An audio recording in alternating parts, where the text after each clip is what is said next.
masuk kalungmu pada kata haka. Kalau mau mahu pentang kasar sen sununa cewa. Awat hanggo masyadaya nafar kong shikara da tubuh piu da sharing da hutu da muke ciki.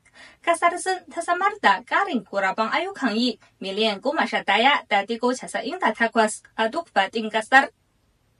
Mai katar kula da albarkatun kwadago da kyautata walwalar al'umma ta kasar sun ta yi bayani da cewa tun farkon shekarar 2024 da muke ciki har zuwa yanzu yanayin samun aikin yi a tsakanin matasa ciki har da waɗanda aka yaye daga jami'a ya daidaita a kasar yayin da yawan manoma 'yan cirani ke ci gaba da karuwa.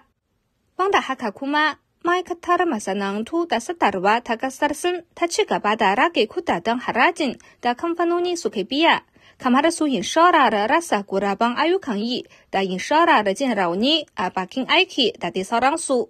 Ta kuma inganta tallafawa sassa masu zaman kansu da kamfanoni matsakaita da ƙanana.